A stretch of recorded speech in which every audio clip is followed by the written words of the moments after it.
So weird. Okay. I'll slip past you. Thanks for coming out. So Audrey Redford is an assistant professor of economics at Western Carolina University. She graduated with her PhD in 2016 from Texas Tech.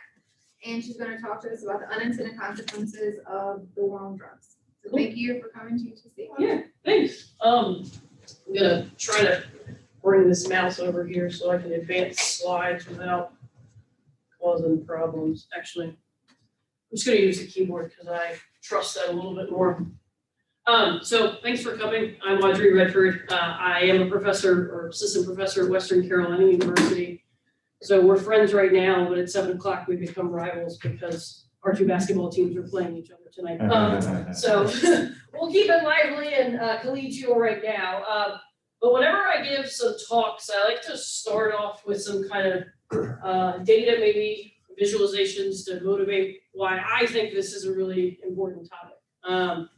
And especially now over the past 2 years, I think that a lot of people are starting to see that this is a pretty significant problem that we face. So if at any point in time along the way, I start using like jargon or start talking about drugs in a way and you need clarifying, you need any sort of clarification, just raise your hand. I sometimes forget that I do this a lot and not everybody talks about this stuff all day long. So Nixon was very famous for declaring drugs as public enemy #1 in 1970. And around that same time is when the Controlled Substances Act was passed in the US to fundamentally alter the way in which we punish people for drug-related crimes. And the goal of this was multifaceted, but it was primarily to divide up drugs into different categories such that we could punish individuals for selling, trafficking, and distributing drugs that are seen as more dangerous, potentially more addictive, as well as by putting them in these various categories, trying to give some additional information about how relatively safe or unsafe they are. So we have a lot of data starting in 1970 trying to track like what's actually happened to drug-related incidences. And one of the big ways in which we look at this is looking at unintentional drug overdose deaths. So to clarify what we mean by unintentional drug overdose deaths, just in case, is there are individuals who die by suicide utilizing illegal substances, and those are separated out of the model because the intentionality of them is a little bit different. So when you see that number, that's what it means. So what's also interesting is roughly over the same period of time, we have had this rapid increase in the number of unintentional drug overdose deaths, and yet we're spending more money than ever to try to fight this problem. So this is confounding, right? Like this seems odd. And one thing that we could say is like, oh, well, the federal government is just, spending a lot of money and they're killing people, right? With some sort of intention to do so. But we don't actually think that's true. So it begs this secondary question of like, well, how is it that you have a lot of very well-intentioned people that are experts in these various fields that are spending a lot of time and resources trying to combat this problem, and yet the problem continues to get worse, right? So this is concerning. It's something that we look at, and as we hopefully all know that while correlation is not causation, correlation typically is when you can see it, it's good room to kind of walk in and try to figure out some causal mechanisms to better explain the world around us. So I think you would have to be like living with zero contact with the outside world not to have heard about drug-related overdose deaths in the media for now, actually the better part of a decade, which is quite unfortunate. And typically where a lot of it is coming from is from these synthetic opioids like fentanyl. We're going to spend a lot of time talking about those things. But this bright blue line here is cause for a significant amount of concern. And this is at the federal level, but it's also worth thinking about local problems as well, right? So Tennessee has higher than average drug overdose deaths relative to the rest of the country. In this particular region, as you kind of follow up through Appalachia as well, seems to be disproportionately hit harder by this phenomenon, right? So here's a graph over roughly the same period of time, tracking these numbers and the same kind of significant uptick here with the synthetic opioids. All right, so just to kind of give you a couple more data points in case this is helpful in thinking about it.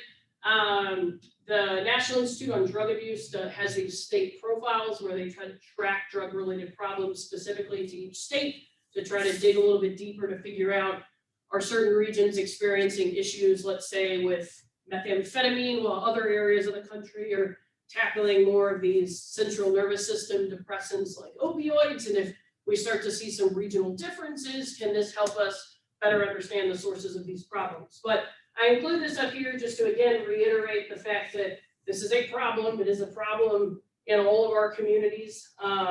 And here, at least in Tennessee, it is a problem that is more intense relative to the average around the rest of the country. So another big issue, this came out a little over a year ago as the basically death numbers were coming in during COVID. And there was a noticeable upswing in the number of unintentional drug overdose deaths during the pandemic, or during the first year of the pandemic. And this was very large cause for concern. So the CDC has been tracking this data for quite a while. And this is a map of countries around, states around the US. The darker the orange color, the greater the intensity of drug-related overdose deaths. And notice here, so we have January 2020 demarcated, and right about in March, the number of deaths seems to accelerate across the country. And then you can also use this feature and pull up individual states. So this is Tennessee down here, and I had them so that you can kind of compare. They have very similar shape, but notice that this upswing here is a lot more intense. It accelerates faster than when we look at the US on average. So it begs a lot of questions about like what seems to be going on here.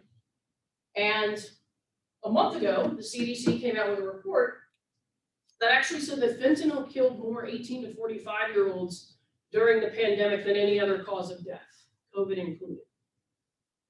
And so as somebody who spent a decent amount, particularly in the early months of the pandemic, staying at my parents' house. My mother she now oversees substance use disorder treatment programs. So she oversees people that are in methadone and Suboxone programs to try to help them in their recovery. And the number of problems that they had, particularly early on, trying to figure out how to give people care. We tend to see that there are very high rates of kind of comorbidities, if you will, for people with addiction manifestations with drugs and mental health disorders. And so it became very concerning about how are we going to be able to reach our clients, keep them involved in this community that's enabling them to be sober, that's giving them people that they can talk about their problems with. And so these numbers, the preliminary data for even the past year are still growing. They seem to have slowed a little bit, but it begs the question, what was going on throughout the pandemic that seems to have intensified this? And so one of the things that I'm interested in, and I just have to kind of waiting on the data, if you will, is trying to think about, could it have been the case that actually some of the places where you had more intense kind of lockdown measures where people were socially isolated, we know that individuals who do have substance use disorder problems tend to engage in greater levels of not only use, but riskier use when they're isolated from other people.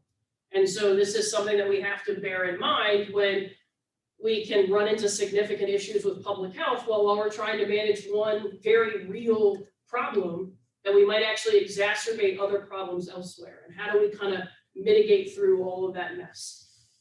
So arguably the pandemic has made a lot of these things worse. And then I also just wanted to show one kind of local breakdown. You will probably obviously know the geography of Tennessee better than I do. But I did manage to find, this is where we are right here. So Hamilton County actually has, relative to your modal county in Tennessee, higher overdose death rates. And so again, it's a question that we need to think about, and it seems to be the case that there's a lot of community level changes and support that could come into play that could actually be life-changing for people. So hopefully in that probably too long of an introduction, I've convinced you that maybe there's a problem here, and I'm going to offer a little bit of a diagnosis of where I actually think this problem is coming from as a way to kind of motivate what are things we could do moving forward to try to fix it. So broadly, I'm interested in basically institutional economics, and I have a particular focus on drugs because I have a lot of outside knowledge. As I mentioned, my mother was a substance use disorder counselor, program overseer. We talked about drugs all the time growing up since I was in about 7th grade. If there was a way that I could write about something to do with drugs for a class project, I did, right? So like took a neuroscience class in high school, wrote about instances related to stimulants and schizophrenia, had to have a global studies class, wrote about opium and the war on terror, right? So I'm gonna find the angle. And then I found out later on, once I went to college, like, oh, you could use economics and write about this for the rest of your life. And I was like, sold, okay, sign me up. So that's what I did. But basically what I'm interested in is trying to think about how institutional frameworks and changes in those institutional frameworks affects the incentives and the information that entrepreneurs have. And I just picked a harder case by looking at illicit markets, right? So, and I'll go through and hopefully convince you of this, but entrepreneurs operating in legal or illegal markets, their goals to profit maximize, for example, are not different. It's just the tools they have available to them, the kind of rule of law issues that they run into, those are going to be different, and thus it's going to shape the way that being profitable is possible. But they're not arguably all that different. So I want to know, how do rules affect entrepreneurial activity? How does that entrepreneurial activity affect what the end consumer ends up getting? And then as a result of that, how does that shape future policy? So a little bit of a dynamic kind of component to this, looking at how one particular law change can change the subset of drugs that are available that can then later change laws to try to fix that very problem. So that's kind of where most of my research has fallen into. And to be a little bit more explicit about it, we use some stuff that you've probably heard in at least a couple of people's classes, thinking about the market as a process and trying to disentangle information that's being used in those markets to make decisions by producers and consumers. In order to kind of make sense of drug entrepreneurs' activities, we need to think of them as entrepreneurs, as economic agents like we would think of anyone else. And then we also need to be mindful that if we're going to engage in any sort of policy evaluation, we need to keep in mind not only the intended policies, but also the unintended policies that can arise. And if we want to strongly advocate in favor of a policy, whether it's to intensify it or to remove it, we need to be aware of the ways in which we expect it to play out, but also need to be mindful that it can play out in ways that are not always anticipated. So to kind of tie it more explicitly into some econ stuff. Oh yeah, sure. Excuse me, why are you using entrepreneur as a way to explain that instead of dealer?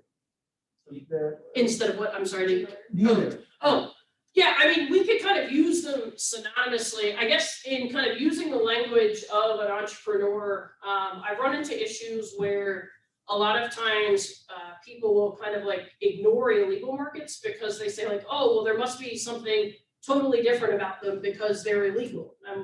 Like, I don't know that doesn't seem to track very well with me, because I can't imagine that if like the government made shoes illegal tomorrow, that like somehow Nike would cease to exist as like this innovative kind of entity, right? So I mainly use entrepreneur as a term to try to, as best I can, communicate to people that the decisions all along the supply chain, whether it's a dealer or a trafficker or a producer, that they're not dissimilar from selling at retail, wholesaling, or supply chain logistics that we might actually call somebody in a legal market. And I'll bring it up later on too, but in thinking about the entrepreneurial function, like responding to profit loss signals, it just makes it a little bit easier to tie it in. But yeah, it fits for drug dealers. I just try to remove some of that language so that it makes it a little bit more tractable. in the conversation. Because when you say entrepreneur, usually there is an idea and new way that they make it marketable. Something is new is about it. Right. Either the product is new, the method is new, the market is new. But in the case of drug, nothing is new. They are doing a business. Maybe the content of the business become new every year and every few years, but nothing is new about it. So maybe I don't know that that's the case. Yeah, I kind of feel like she's Yeah. gonna say differently. Drugs can be adulterated. There's different delivery mechanisms. There's lots of ways you could improvise in the drug market. I'm sure that's probably what. Yeah, well, Yeah. at least that's kind of what I'm thinking about, and one of the things that I've also focused on is how to, I guess, maybe use an entrepreneurship buzzword, nimble. A lot of drug dealers and traffickers have to be because they are constantly having to evade law enforcement. So one of the things that we might get into is kind of addressing this tension that creates a trade-off that we don't necessarily see in legal markets, where every resource or dollar spent in order to improve, say, the quality of drugs, to do quality control checks and things like that, has to be worthwhile to remove from the resources that they can use to evade law enforcement.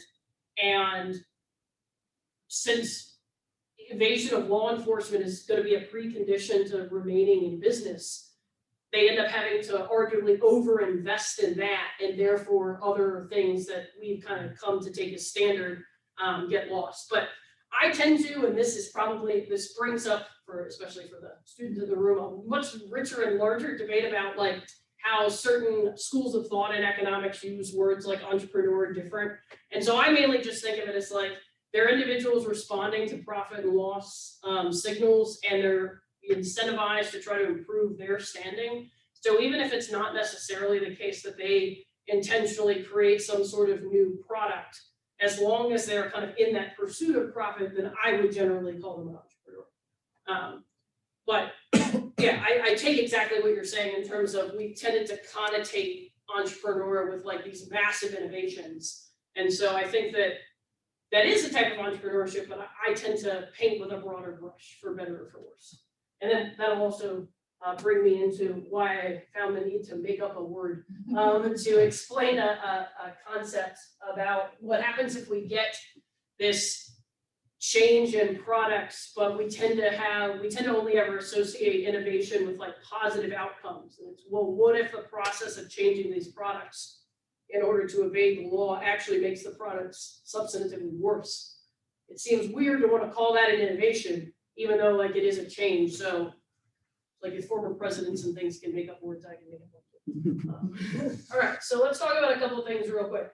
So what makes these three substances different? Well, these two are actually the same thing. So you'll find some fun little trivia nuggets throughout this. I like trivia a lot. So for those of you that don't know, heroin was originally synthesized in the mid 1800s and was sold by Bayer. You ordered it out of like the Sears catalog. You could buy it as easily then in the late 1800s, early 1900s as you can buy aspirin now. You gave it to babies when they were colicky. You gave it to people when they had sore throats.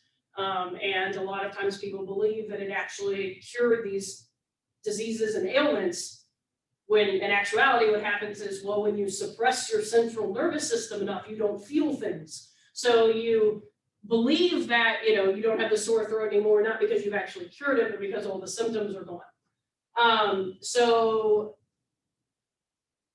in the early 1910s and then moving into the 1920s, especially with the 1924 Heroin Act, heroin was outlawed because we found out that, hey, it seems to actually have a lot of these negative consequences we weren't aware of, right? And actually heroin was also used and prescribed by pharmacists and doctors as a way to treat morphine addiction. Heroin is simply diacetyl morphine. It is a simple molecular change to make it pass through the blood-brain barrier faster. But once it's in the brain, they are identical to each other. So when people were taking heroin following morphine addictions, particularly after the Civil War, they would say, look, they're cured. They're not having withdrawal symptoms anymore. It's like, this is true, but the same thing would also happen if you gave them morphine. So these two products are actually the same. This is just in its liquid form. This is pre-dilution. And then it's also worth talking about alcohol, right? Like alcohol is an addictive substance. It is not entirely dissimilar in a lot of its effects to other central nervous system depressants like heroin. But we regulate them incredibly differently. And so it's worth kind of nuancing just for a moment, what are ways in which we can try to deal with these types of products that we know that can have dangerous outcomes associated with them, that can fundamentally change your brain chemistry, that can start to present with a physical dependence. So the two major ways that we've done this historically are by trying to, and I say trying to because wishing something does not make it so. We can call it prohibition all we want to, but we don't prohibit drugs, right? If I charged anyone in this room with going to find some sort of illegal substance, I'm reasonably certain you could find it pretty quickly, which undermines the fact that it is prohibited. So we will often have a lot of these rules in place to try to offer up incredibly punitive measures in the event that you are caught with these substances, whether you're consuming or producing them. And then we've also tried various approaches with things like sin taxes. So by raising the price of consuming a particular good, then it may encourage you to consume a little bit less, right? Demand curve slope downward. Now, what's fun though is that a lot of times that's the PR story behind most sin taxes, but that's not actually why we do them. We put sin tax in place because it turns out addictive substances, demand is pretty inelastic. People continue to consume them despite price increases. So we tell people it's to reduce, but in reality, we generate a lot of tax revenue, and that's what we like from them. So it's a fun thing to always bring up in teaching tax incidents. It's like, okay, well, why do we tax alcohol certain ways here and strip clubs certain ways there? Is it really the case that we're doing it because we're using it as a deterrent mechanism, or have we actually learned a long time ago it's really good for generating revenue? It might just not be what you want to advertise on the news. But other than this, so other than these, and I call them slight, perhaps that's not the best word, but I just want to make sure that we're not under any sort of delusions that like calling drugs prohibited just makes that supply curve magically disappear. It doesn't, it just shifts it some. But other than that, everything else within illicit markets is the same. Profit maximization is the goal. You have to make decisions on the margins. Drug dealers are not trying to kill their customers. That's bad for business, despite what every news story says. So their primary goals are the same. It's just the way they have to act on them is going to be different because the toolkit of resources and the toolkit of options that they have available to them for things like contract enforcement are going to look a little bit different. So the actual ways in which they act are going to be slightly different. So I tend to think of it as like an analogy between thinking about basketball and soccer, right? The primary goal of both of those things is to win. How do you do that? By taking a round ball, putting it through a metal frame into a goal. It just turns out that the goal in soccer is upright. The goal in basketball, it is technically a goal, we call it a hoop, but it is a goal, it's flat, it's round. And then you have the rules. In soccer, unless you're the goalie in a well-defined place, you can't pick up the ball with your hands. In basketball, you kick the ball and they blow the whistle, right? So they have rules in place that are going to fundamentally change the way in which the activity transpires on the court or on the field, right? Goals are the same, rules are different. Therefore, the substance of the play or the substance of the entrepreneurship is going to be altered. And so, therefore, illegal markets, people operating in them are going to have to use a different skill set, right? Like Liam Neeson, I have a particular set of skills. And one of the big ones is thinking about how can you enforce contracts when you can't rely on the legal system, or you can't rely on the rule of law, you can't rely on other people to mitigate contractual disagreements. And then how does that filter all the way through the entire process from initial cultivation or production of the drug all the way down to consumption, right? When I go into CVS to buy ibuprofen because I have a headache, I'm genuinely not at all worried about whether or not that product's going to be adulterated in some way that could cause significant harm to me. Does it happen occasionally? Yes. but it is not a day-to-day concern every time that I take ibuprofen if I have a headache or my back hurts or something. But part of the reason that that's the case is that it's not because CVS is worrying that at any moment I'm going to sue them. It's the possible threat of the fact that anytime that they were to mess with a product or not follow through on their quality control measures, if there's any concern at all that a lawsuit could be lodged or even that they could get bad press, that's a strong enough incentive for them to take resources and put them in a way to verify product quality. In a way that we do not see with illicit drug operations. We also have to think about not only do a lot of drug organizations have an absolute advantage in evading law enforcement, they develop and specialize and have a comparative advantage in a lot of the ways in which this takes place. So one of the things that I bring up a lot to try to motivate this is how many of you have seen the movie The Godfather? Do any of you recall the entire discussion amongst the families about whether or not they should get into the drug business? And they don't want to because they're very worried about the fact that they have all of these other underground businesses, rackets that they're operating, and they don't want to bring in the additional police that could be involved in trying to track down drug organizations. They ultimately decide to because the profit margin is so large, they're like, we can't say no to this.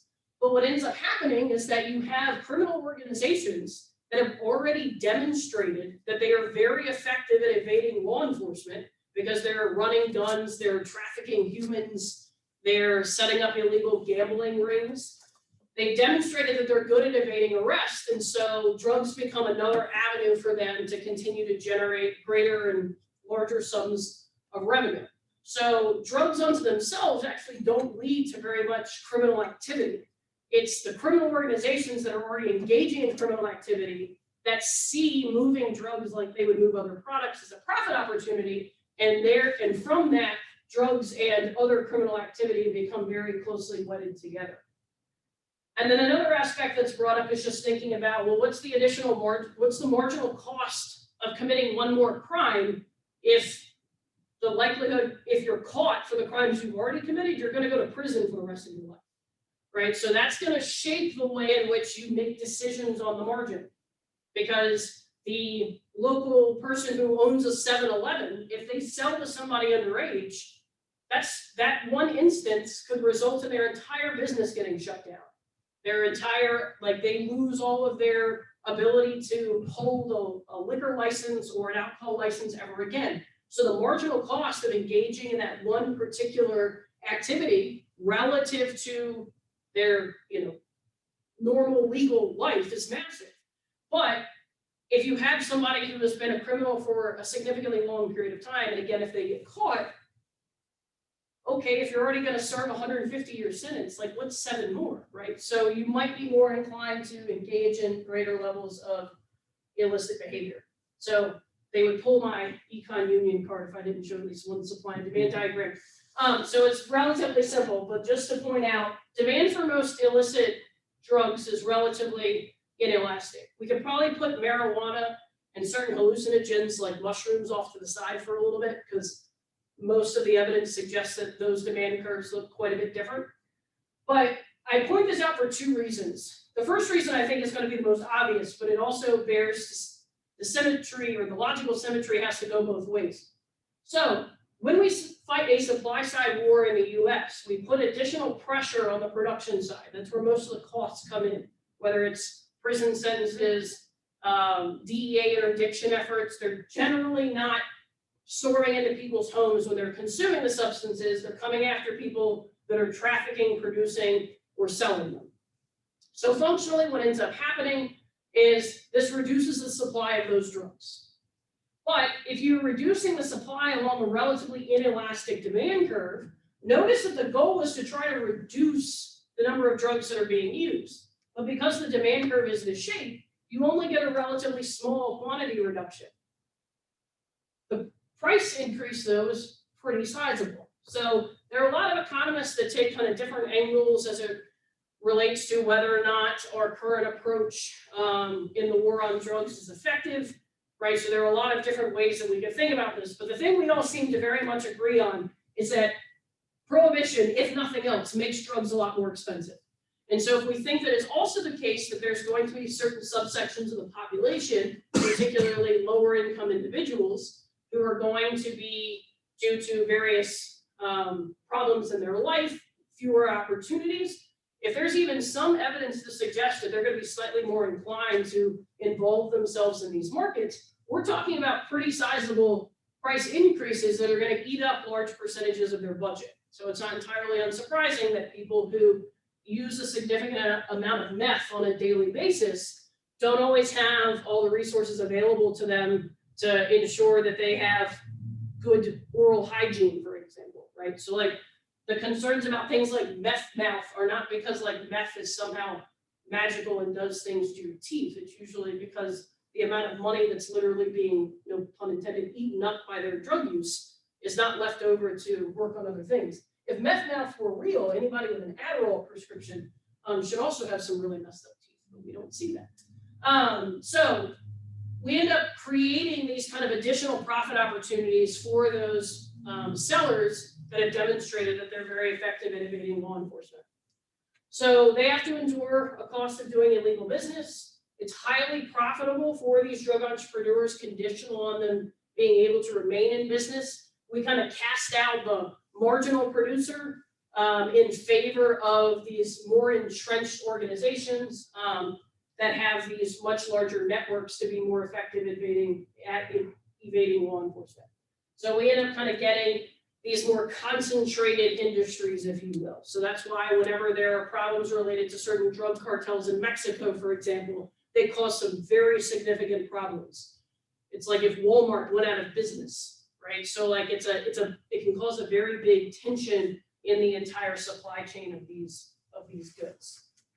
So I want to talk a little bit about how, if we take all of this seriously, and I'm hoping that at least you're willing to indulge me, even if you don't believe me, you're willing to indulge me just as a thought experiment exercise. I like to use this as a way to compare. Did most of you know who this man is? Okay. The number of people who have seen Breaking Bad is starting to dwindle. I used to use a lot of The Wire references, but that TV show will be 20 years old in June, and I realize that makes me feel incredibly old. But most of my students are like, I don't know who that is. Or they're like, that's that guy from the Marvel movies, whenever I show a picture of Idris Elba, and I'm like, yes, but no. So, Walter White from Breaking Bad, right? So I would just like to use, it's not a perfect example, but I think it illustrates the point I want to try to make here. The evolution of his character in Breaking Bad. So we do have to keep in mind that early on in the season, this is pre him finding out that he has cancer, a very advanced stage of cancer. So I couldn't credibly make this claim without at least acknowledging the fact that there's probably some aspect of that related to his behavioral changes, right? We know that when people are given information that their future time horizon is much shorter than they expected, they tend to make different behavioral decisions, right? So we have to acknowledge that at least. But he would have never been the one who knocks in like the early season one, right? Like he was timid, afraid of his own shadow, was not like a strong or even aggressive person in the slightest. But by the end of the series, he's kind of an intimidating dude. And so it begs the question, well, why did that have to happen? And part of it is because if he wanted to remain in business, there were multiple times during the television show where if he didn't kind of step up and be an intimidating force, he would have been taken out, both probably literally as well as figuratively. And so your jovial chemistry teacher is not going to succeed very well in an environment with criminals that are not at all worried about taking someone's life in order to keep their business in play. And I like to compare that a little bit to drug dealers in the early 1900s. So your local pharmacist, this was your heroin dealer. He knew you, he knew your family.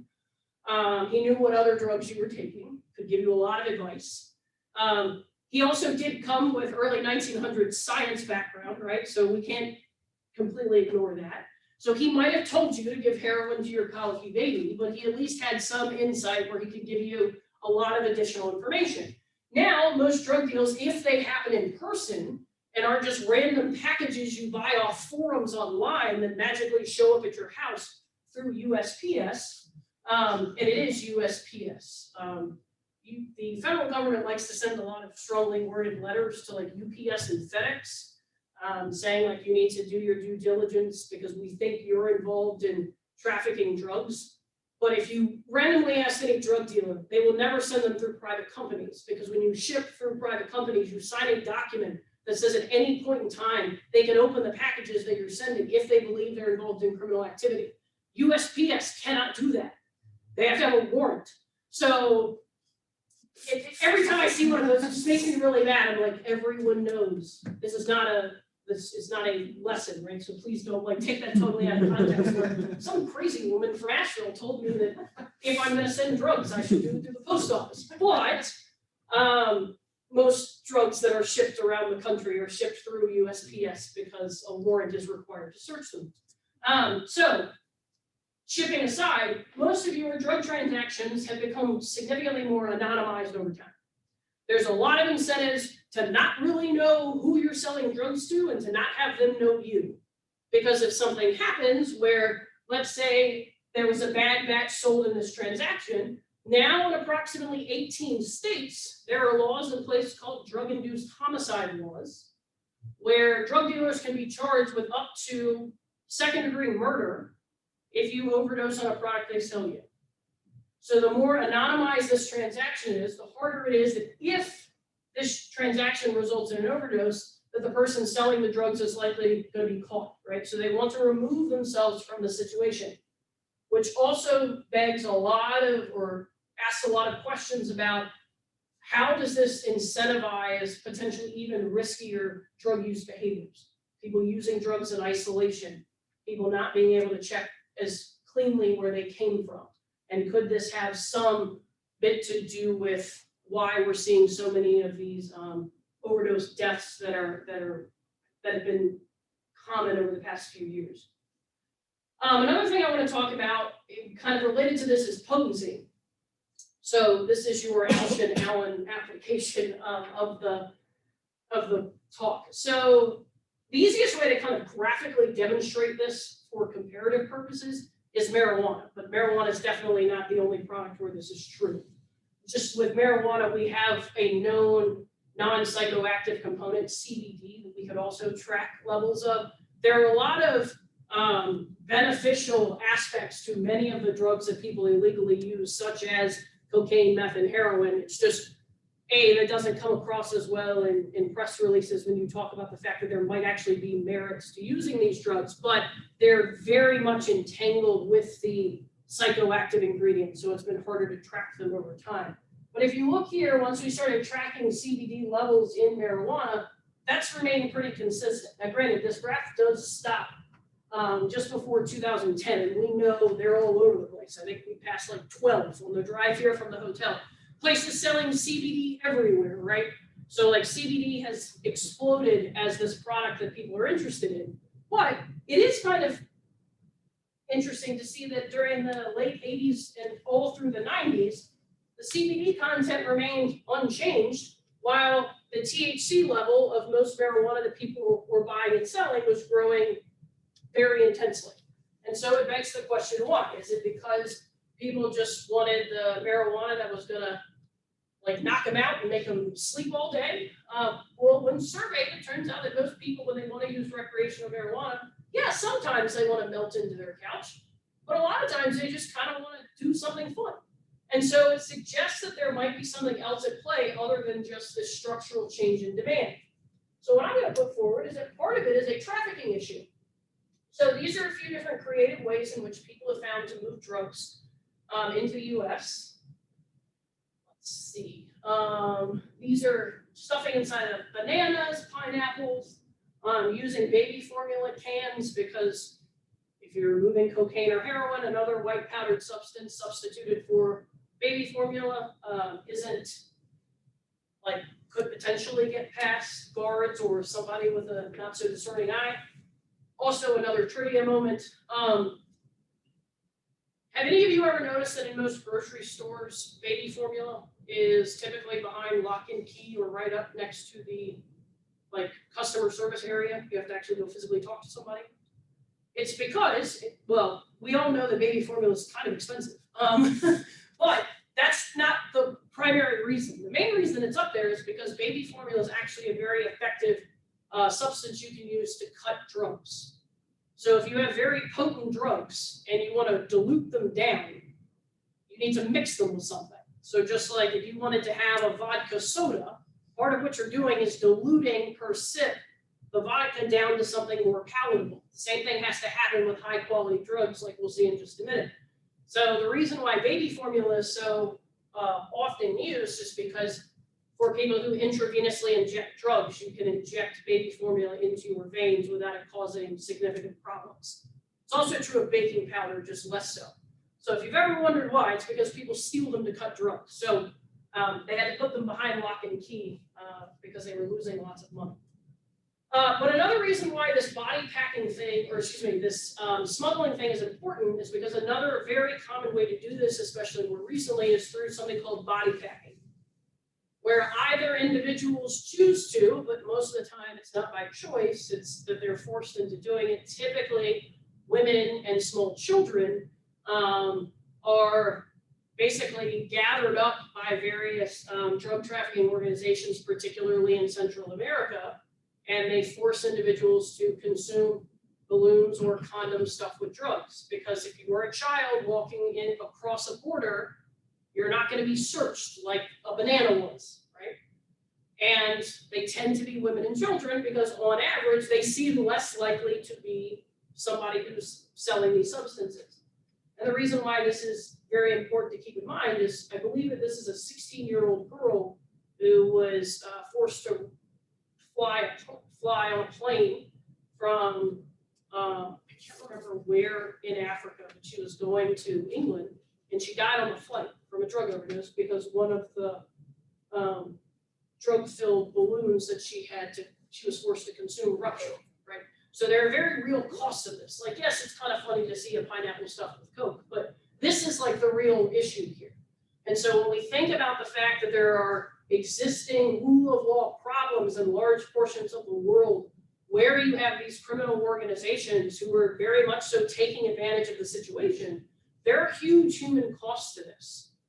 And so we need to think, again, like while it might not immediately affect our lives, we need to be concerned with, well, how do all of these incentives line up where this is what children end up doing because their parents need money to literally survive, right? So they allow these cartels to use their children as drug mules. If we're calling for policies here that unintentionally lead to this outcome, we need to be very skeptical about the veracity with which we should advocate for them.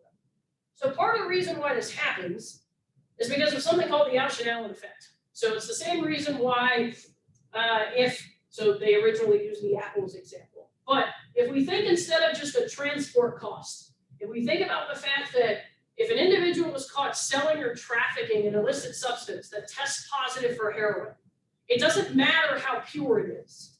If it tests positive, it's going to be called heroin, and the full amount of whatever the substance is in terms of weight is going to help determine their potential prison sentence. So what happens is that if you're going to be charged for the weight, you have an incentive there to try to reduce the total weight of the drug you're moving. But if you start reducing the weight of the drugs, that means less revenue potentially, right? Because you're moving less product. So the incentive that it creates is to keep products as pure as possible so that you can move, let's say, 98% pure cocaine into the country and you don't cut it or dilute it until much later on.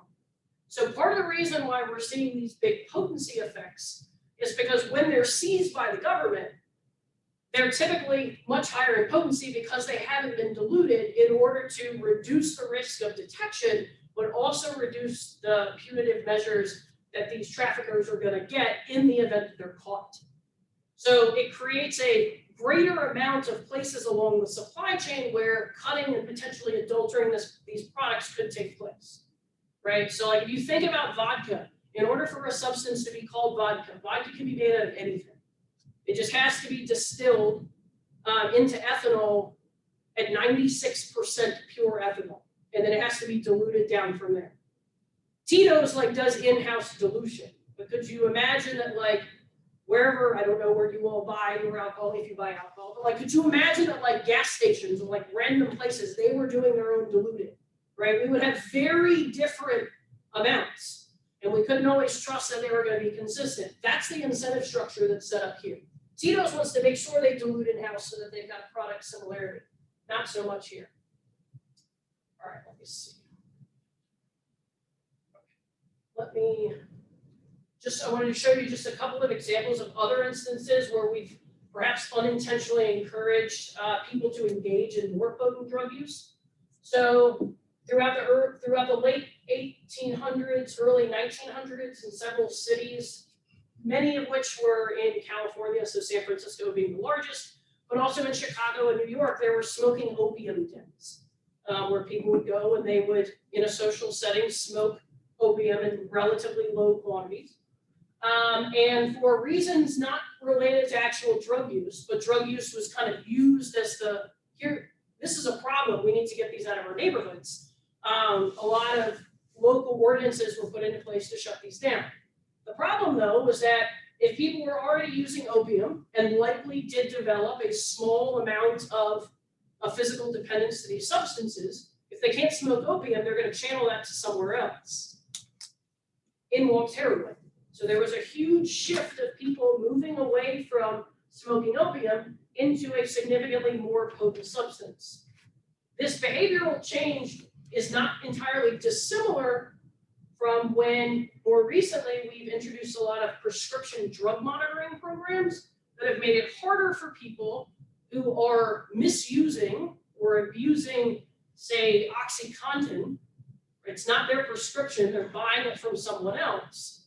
As prescription drug monitoring programs have intensified, it's made it harder for people to continue misusing medical grade substances, right? Which is the intention, right? We want fewer people using them, but the problem is what happens when they no longer have access? If we only think about the fact that there might be fewer people who are ever introduced to the drug, we can think about that in isolation and say, that might be a good thing. But that has to be weighted against the fact that all of the people who were previously using pharmaceutical grade substances that now no longer have access, where are they going to turn? Are they going to stop using the substance, or are they going to shift into another substitute? And if that substitute is now illegal heroin, it's not obvious that like once you weigh both of those components, it's not obvious that in the end, these prescription drug monitoring programs are net beneficial. Because if what they've overwhelmingly done, as the data seems to suggest, is that they've just encouraged more people to use heroin. It's not obvious to me that that's a good thing, right? Like, while we may wish that they weren't using as many substances, they're now using less safe substances. Right? Let's see. And then, of course, there was also the shift from cocaine into crack. Now, this is another one of these. We want to make sure that we're all on the same page. Upon entering the body and passing through the blood-brain barrier, these two substances are identical. So crack is simply free-based cocaine. You take the hydrochloric component off of it by cooking it so that it's smokable. You can't smoke powdered cocaine. But once they enter the body, they're exactly the same.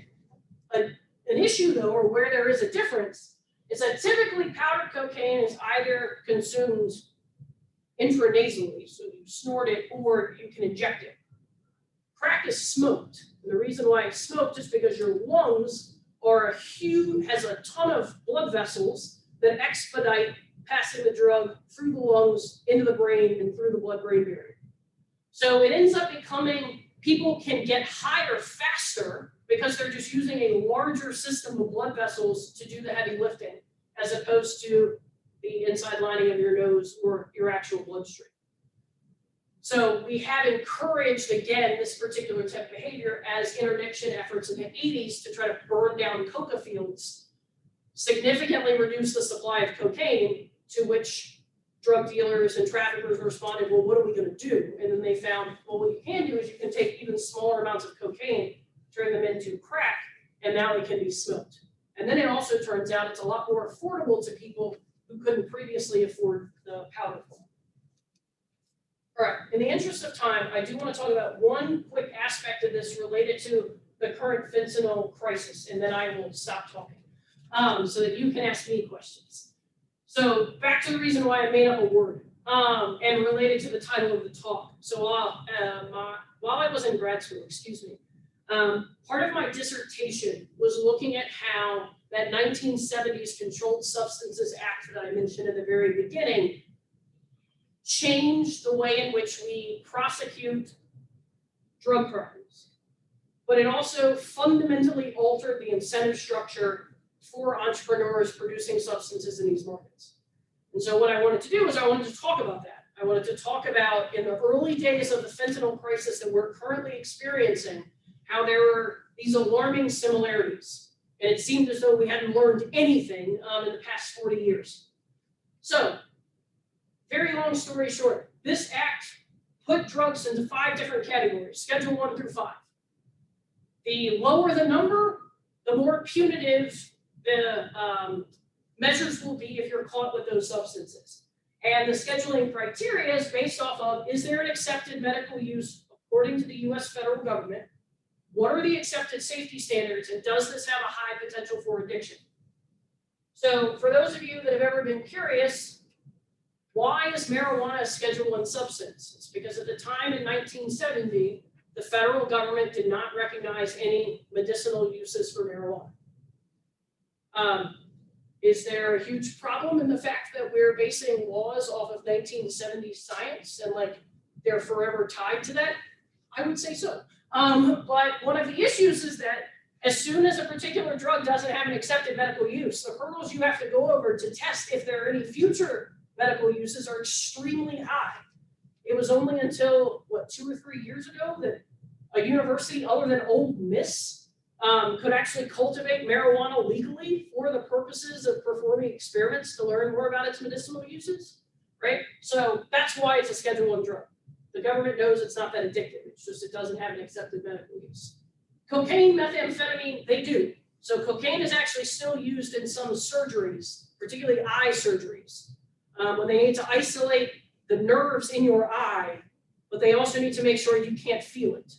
Because if they use certain central nervous system depressants, then what ends up happening is that the functionality of what they're trying to assess is impacted, so they need something else. So cocaine has analgesic effects. It's in the same family as Novocaine. It's just Novocaine doesn't pass through the blood-brain barrier while cocaine does. So if you've ever seen like the bad 80s movies where they want to test the purity of the cocaine so they rub it on their gums, it's because it has a numbing effect. So that's what they're trying to pick up. So what did that do? It just incentivized more people to cut drugs with Novocaine. So it felt nummy even though it was, bad quality. That was also standard police protocol too. When you went in and you wanted to know if a drug was cocaine or heroin, they would rub it on their gums. And then literally DEA agents were dying in the late 80s because they were rubbing fentanyl on their gums and like dying of overdoses in the building. So I have this recorded video of a training session where they're like, do not, under any circumstances, rub white powder in your mouth. It's like, I would have thought that would have been obvious, but perhaps not. All right, so once we set up this structure, what incentives does this begin to create? Like if you're a drug entrepreneur, this new institutional structure has been forced upon you and you still want to try to remain profitable, what avenues are you going to look for? Because a lot of the avenues you had previously now just became extremely costly. So these are the 3 things that I outline in the paper. I talk about, well, is it possible that you could find some drugs that are lower down on the schedule that still have these effects that people are looking for? So this is actually what happened with PCP.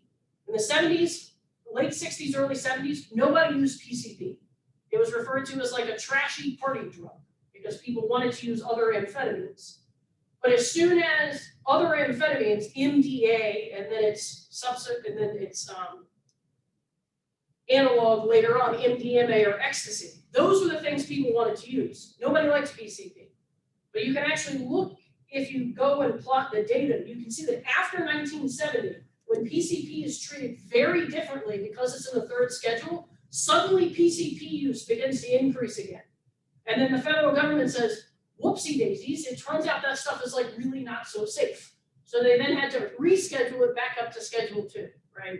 That doesn't happen very often, but there are instances where they were like, we may have made a mistake. because they had to base their decisions about the dangerousness of that particular drug off of only a few instances of people actually using them. The big one that I want to talk about just for a second is creating analogs. So the DEA categorizes drugs based off of their chemical structures. Right, so this is not going to be a chemistry lesson, I promise. So I'm going to show you this picture.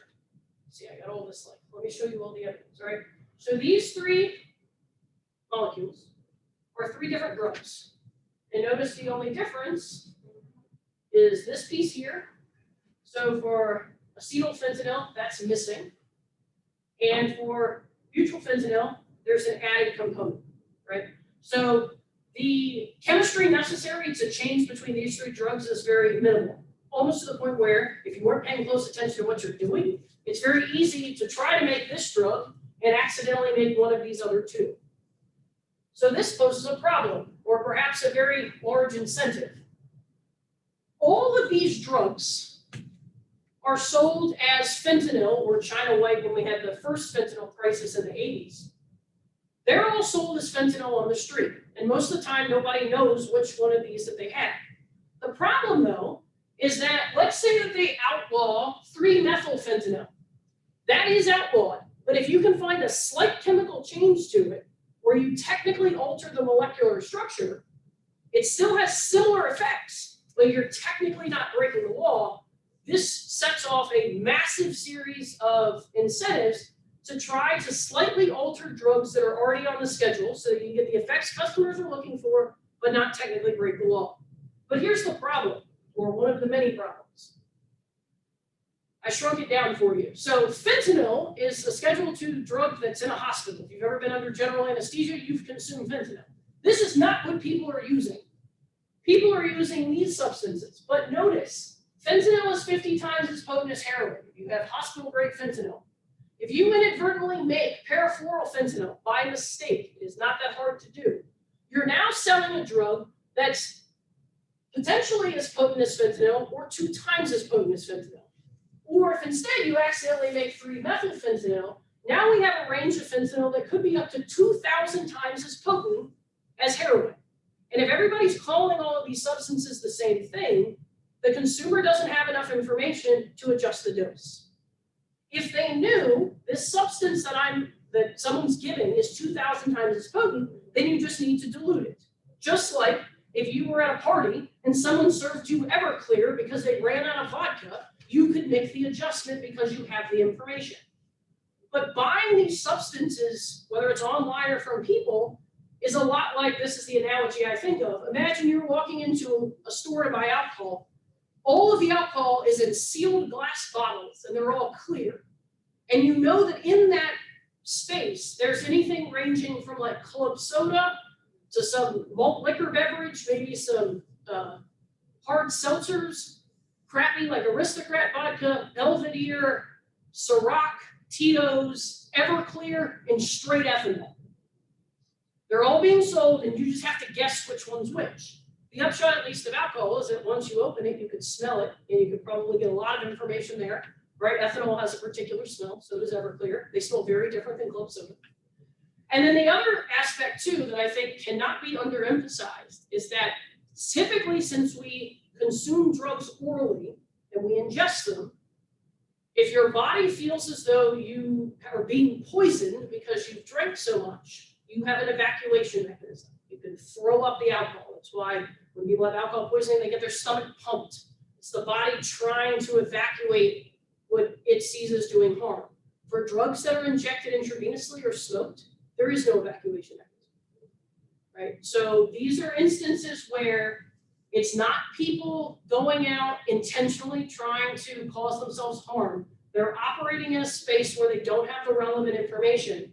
And then when they realize, and many of the times they do, there's a lot of evidence to suggest that when someone is experiencing an overdose, they know for a few moments what's happening, and there's nothing they can do about it, right? And so that's why this issue here, calling all of these fentanyl, it's losing sight of what the actual problem is. Of course, it's hard to say on a 15-second soundbite on the news to list all of these out, and it's confusing, right? The average person's like, I don't know what this means.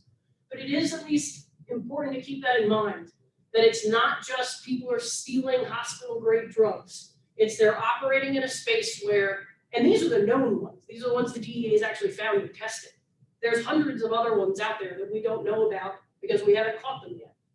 So I guess to kind of sign off of my talk and then open it up for Q&A is when you think about this as best you can, I try to always put myself in the position of somebody who's trying to, bless you, navigate this space and try to think about what is the incentive structure that's at play, and given what their goals are, what are ways in which we could try to fix this that's going to have some sort of structural impact, because what we're concerned with is the people who are being harmed by this. And if there might be other ways other than just trying to push that supply curve back.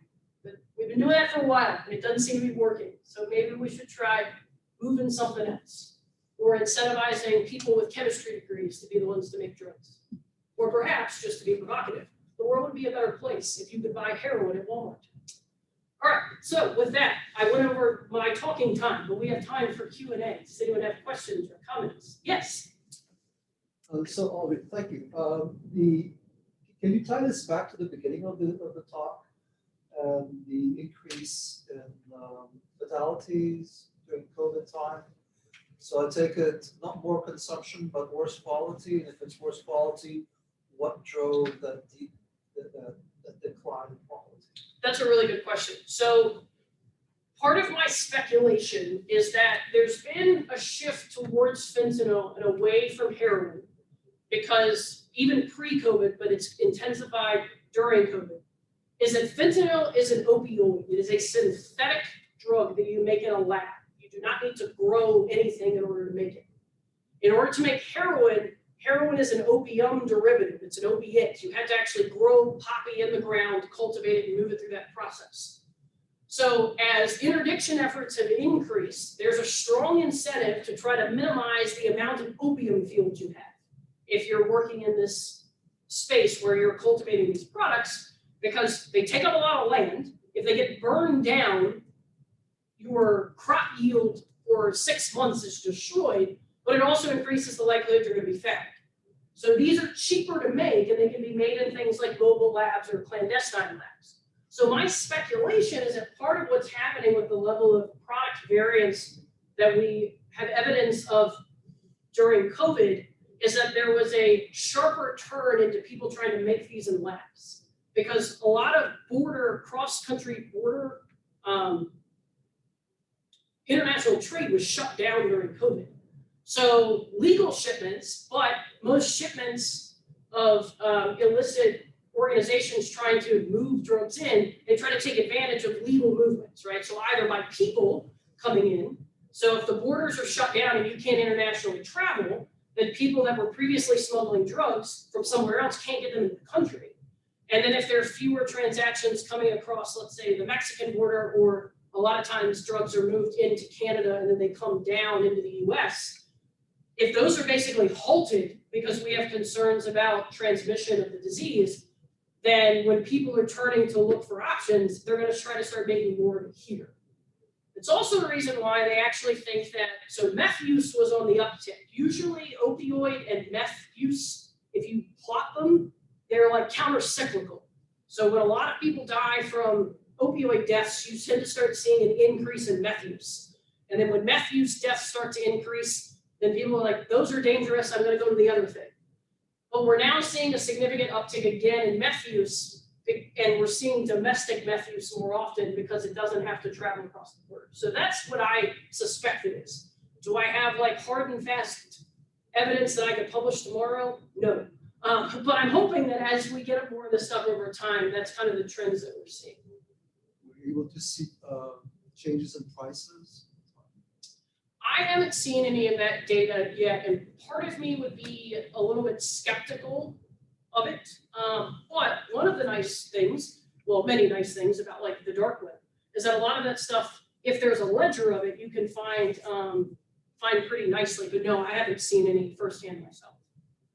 Yeah. As an economist, I really like to see a price index of real drug price or some index of how the price of different types of drug change over time. And as we push for like prohibition or more policy, do we see a significant rise in price or somehow we guess how much profit have been changing over time? So a lot of the retail end prices are really like, they're wrought with a whole bunch of problems. So most of the, like when the UN tracks a lot of this stuff, and when the DEA does, they try to track it at like international shipment levels. But even those get really noisy and messy. And so I haven't worked a ton with them, mainly because when I initially started and was trying to work on papers with them, like every referee ate me alive because they're like, well, how do you trust these? And I'm like, I'm doing the best I can, right? Like, because there are really strong incentives not to keep a lot of this information recorded. But I do think that now that more drugs are being purchased over the internet, that like, there's a way that we could try to scrape a lot of this information. I just don't know how to do that. But that is something that I would like to see. I know that there are some working papers floating around that look at kind of price changes in the marijuana space, because now like you can sell marijuana legally and you can look at how marijuana prices change as different state level regulations change. It also gives us a lot of potential like fruitful data to look at how THC content has changed. So a lot of the preliminary findings seem to suggest that since marijuana has been legalized in states where it is legalized, average THC consumption of products that people are buying is declining, which would seem to fit with the story that if a lot of the increase in potency is coming from trafficking concerns, that we should see it falling when it's legal. So I'm really looking forward to like seeing how that space works. And then I think it'll be even easier once eventually. I don't think the federal government is going to come outright and reschedule marijuana. It's just, my speculation is that they're going to wait until there are too many states to effectively police this, and then they move it because it's, you know, not worth their time. But they're not going to change it before that happens, I think, because then they have to admit that there's a flaw with the schedule, and that opens them up to a lot of problems. So I'm hoping we'll get some better pricing data, but I don't trust a lot of it. Just like I don't trust a lot of the seizure data either. So I'm like, well, what's it capturing? Is it capturing? So if we see that the DEA sees more drugs in 2018 than 2017, we shouldn't just automatically assume that that means there's more drugs, because it could just be that the DEA is doing a better job of enforcing it, right? Like it's not a very good proxy.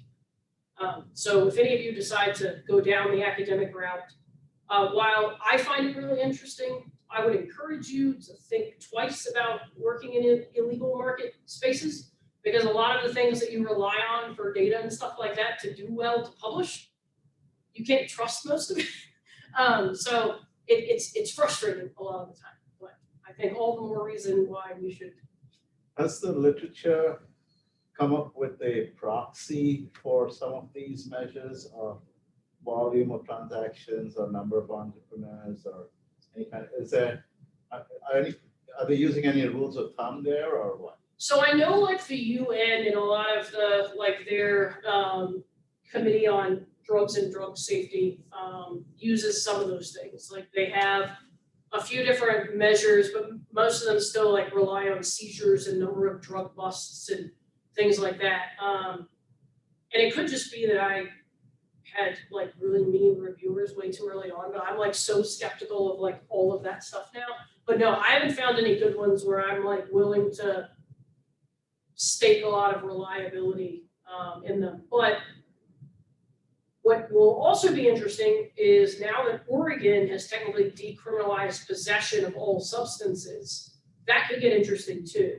Because then if we have at least some measure, right, because people can be stopped for using drugs, they just can be ticketed at most. They can't, you can't put them in jail for possession. You can for sales, but you can't for possession.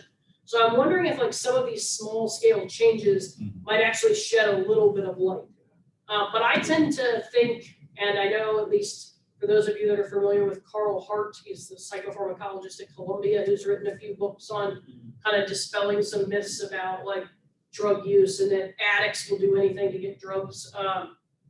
He seems to think that actually drug use is way more prevalent than anybody realizes, and that actually the fact that people are dying as a relative percentage of users is incredibly small. But we focus on these because we count these, and people tend to not be forthcoming about their illicit drug use. So what he kind of charges people to do is like talk about it more openly. Now, do I think there are real consequences with that? Yes. But I'm curious to see if more people become more comfortable having these conversations, if it will enable us to get some better insight there. And I think it could be very beneficial to people in recovery too, in just having conversations like, how can we destigmatize some of this stuff so that people are more likely to ask for help when it could literally save their lives. Is there data from countries like Portugal or where it's really decriminalized? Yeah, so there is, so Portugal, for those of you who don't know, decriminalized substances, kind of similar to what Oregon's doing back in, I guess, 2001. So it's been quite a bit of time. There's still some significant problems in that their limits on possession of where it's decriminalized are very low relative to the average person who, let's say, regularly uses a substance like heroin. So basically, it ends up being that like your average heroin user can at any point in time only have on their person half as much heroin as they would use in that day, which gets a little problematic in that most people don't buy multiple times a day. And so like if you kind of like going to the grocery store, like most of us try to at least go to the grocery store, not every day, sometimes it happens that way, right? But you try to like stock up. So there have been issues with that. And then one of the other big concerns that has come up is whether or not they've actually overcorrected, because when you're caught with possession, if you break the law, they don't initially send you to jail, but they put you before a forum where typically a rehabilitation program is suggested. And so there are a lot of people in rehabilitation programs that arguably don't need to be there. And so the total spending on the problem has actually increased. It's just there are fewer people in jail, which on its own I think is an improvement, but has it been disruptive in the sense that you have a lot of people taking up space in rehabilitation programs, putting a lot of stress on mental health and addiction healthcare providers to like deal with all these people, when in reality there's likely only a few that have like problems that need that level of involvement. So yes, so there has been some stuff on that. It's just, again, messy. But it makes it easy when you're like, I don't want to answer this question. I'm just kidding. I love all the questions, and you're giving me some fun ideas, so I appreciate it. Yeah. So, given the focus here on fentanyl and heroin, and I understand you're looking at the black market total, just as something that might be a compliment to it, what are your thoughts on pharmaceutical companies and their distribution of opioid painkillers? Yeah, so that's a good question, and actually something that like I think is way more complicated than a lot of things have made it seem, right? So in thinking about like the TV shows like Dope Sick, which was filmed in my hometown. So I think that part of that story is right. Like I think that there's some really perverse incentive structures that have been set up, but I think that a lot of the stories that want to put an extraordinary amount of blame on, say, like the Sackler family, that's too simple, right? Like, and it doesn't fully make sense, because if it was easy for them to do, then why didn't anyone else do it, right? Like, so what I think is going to be an inevitable conclusion of this, if we get there, is it's going to call into question, I think, significantly the way in which the FDA and the DEA have a lot of discretionary power over what gets passed or not. And so in thinking in particular about OxyContin, or oxycodone as the generic form, the number of hoops that producers of that Purdue Pharma was just able to completely bypass is alarming, right? Like if you have this infrastructure in place like the FDA that's supposed to be checking all these boxes, and we know that they do for a lot of products, and part of the problem though is that in order to get through FDA protocols, the drug needs to have a particular revenue generation threshold, or else it's not going to be worth it. So I think that sets up a really perverse incentive structure. But I also think the fact that, like, while I have some issues with some of the rules at the DEA, I think that this discretionary, like who has to play by the rules and who doesn't, causes a lot of problems. It also makes it easy for, I think, the DEA to kind of step outside and say like, well, we didn't know. And it's like, that's true either. But I also think that as this kind of comes to a head, it's gonna bring up questions about what is the DEA's role in this. And I would actually argue, and I'm fully prepared to get a lot of pushback for this, a lot of the negative consequences associated with illicit drug use don't have to be there, right? Like I don't understand, other than it's just taboo and illegal. But it's not obvious to me, given the incredible knowledge that chemists who work for pharmaceutical companies and work elsewhere have, that a lot of effort couldn't be channeled into trying to produce substances that have these euphoric effects, these anxiety diminishing effects without all the negative consequences, right? Like we also have a lot of evidence to suggest that like low grade opium consumption of certain varieties, when you can verify product quality, noticeably improves people's day-to-day disposition. And so I think that one of the big issues is that because all of this is operating outside of a legal framework, the huge investments that would be necessary in order to focus solely on what are ways in which we could reach this level of euphoria that people are looking for without the negative consequences is just missing. And I also think it's the case, back when I was talking about that inelastic demand curve, one of the big problems that a lot of people have about ideas of decriminalizing or even legalizing a lot of substances is the concern is like, well, what if everyone just decides if meth is legal tomorrow that they're going to run out and do meth? Like that could happen. I don't think it will, because it's the same reason why like cigarettes are incredibly addictive. Nicotine is arguably the most addictive substance known to man. We've just found relatively, and I can't emphasize relatively, safer ways to consume it, right? Like long-term cigarette consumption is very bad for your health. So is a lot of things, but when the average person smokes a single cigarette, they're not in this space. So, but we see that like people are not 4-pack-a-day cigarette smokers. It's legal. You're 18, you can go out and buy it. So that demand thing, inelastic demand cuts both ways. Yes, if you're a consumer and it's harder to find, it's going to make it a lot more expensive. But if you lower the price by legalizing it, that doesn't suddenly push the demand curve to be really, really flat where now everybody's running out and grabbing it. Like most of us are aware of the fact that a lot of these substances have like terrible problems associated with them.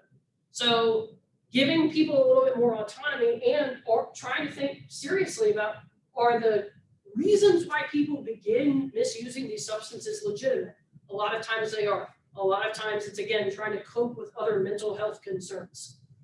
So if we can focus on trying to help people alleviate those things and creating products to help with that, can we diminish the not so nice manifestations of this that have a lot of the consequences that we're actually concerned with?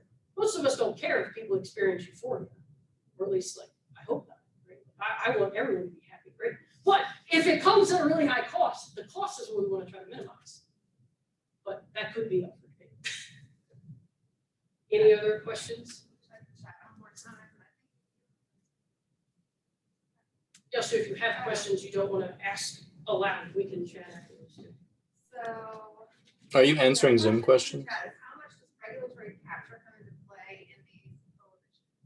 What an excellent question. This will be our last one. Yeah, so regulatory capture. So I think like a big chunk of it, right? So we know that there are a lot of companies that have lobbied and given considerable dollars to try to fight marijuana legalization at the state level.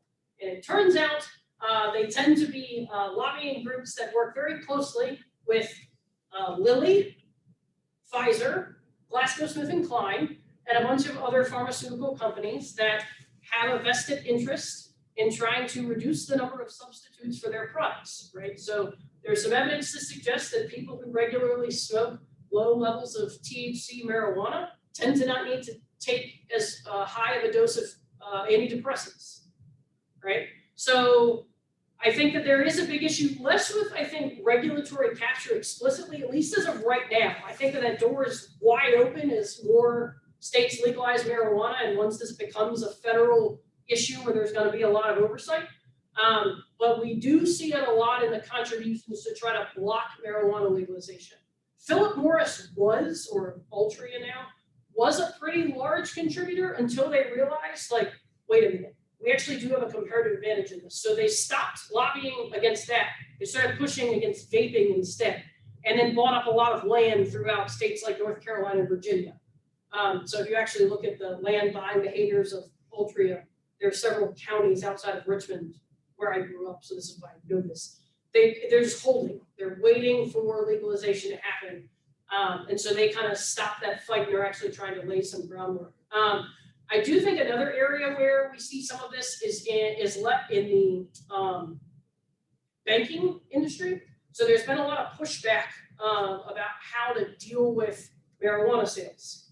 Because technically a bank that's FDIC insured cannot allow for drug transactions, can't allow for any proceeds from drug transactions to be in their holdings.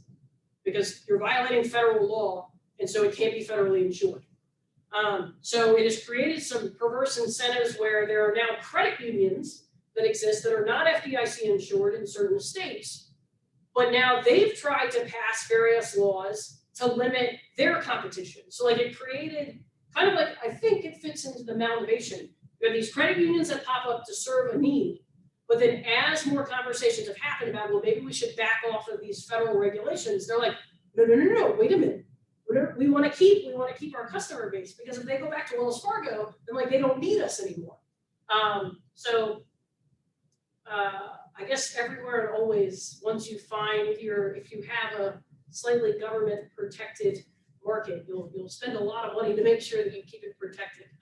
But I am curious to see for the marijuana legalization at the state level, how a lot of that stuff changes. But yeah, regulatory capture is going to be very big here pretty soon, especially on the shrooms front too.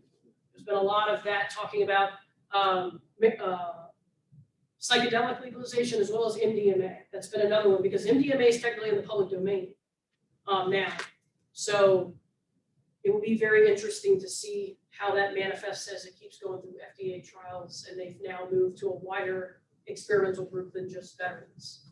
But I think that will, MDMA legalization for medical purposes, I think will change a lot of lives for people, particularly of very vulnerable populations like veterans returning from combat and stuff like that. So, cool. All right, well, Thanks thank for the you. question down there in the chat. In the formal talk, and you could maybe get in touch with Tyler and answer his interesting questions.